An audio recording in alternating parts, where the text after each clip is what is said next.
Hey, Slater Crusaders, welcome back to our special about overpopulation or perhaps even underpopulation. Like, I've never thought before about human extinction or countries ceasing to exist. Like, my brain explodes. I can't even think about this properly.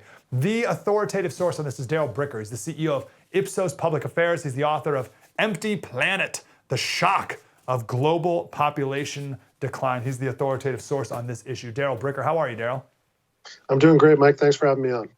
Really good to talk to you. So we went over some of the numbers earlier. It was very basic stuff, but you're the guy. So what do we need to know right now about the current state of population decline in parts of the world?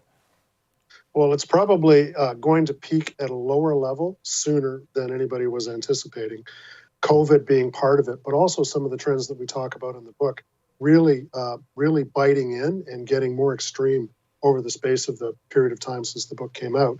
So my expectation is that we're probably going to end the century just about where we are today, if not lower.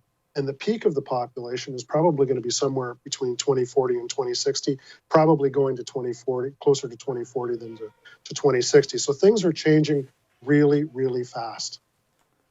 What does that mean? So you think population will go up and then peak and then start to fall? Yeah, it's going to go up slightly. We're close to 8 billion people now. I think there's estimates these days showing us getting over 9. But the potential is, based on what's been happening with COVID, it may be even less than that. So we're probably not far off of the day in which the population is actually going to peak. Okay. What does it mean when Japan's birth rate's 1.3, let's say?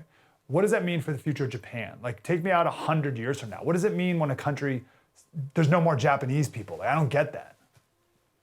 Well, I'll even throw a more shocking number at you, Mike. Japan loses 500,000 people from its population every year and has been for a few years now. So that's the impact. What's happening is the Japanese population is actually declining. But we're seeing that in a number of countries now, where particularly places like Eastern Europe, soon, I think countries like Korea is probably on the verge, if not already declining. Many countries are already in a declining mode. But also the one that's right on the edge, if it isn't already declining, is one we don't talk about that much, and it's China, which even the more optimistic estimates of what their reality is going to be for the 21st century is that they're going to lose somewhere between a third and a half of their entire population. Wow. Why is this bad? Well, as we say in the book, Mike, it's not bad or good. It's just big.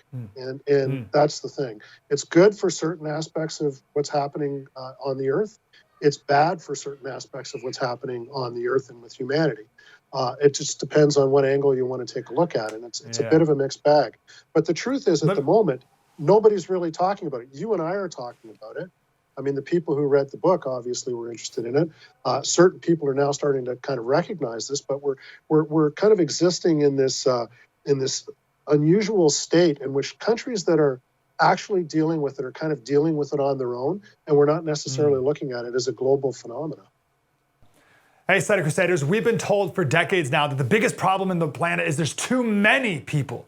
Well, perhaps the opposite is true. Perhaps there's too few. Perhaps the biggest problem is not population increase, but population collapse. That's what we talk about in our latest special. What does a world look like where countries cease to exist? What's the role of the vaccine in this birth rate drop? And why I believe more people should be having more kids, especially in our very self-centered world. It's available now on the First TV app. Become a supporter. You can download it at thefirsttv.com.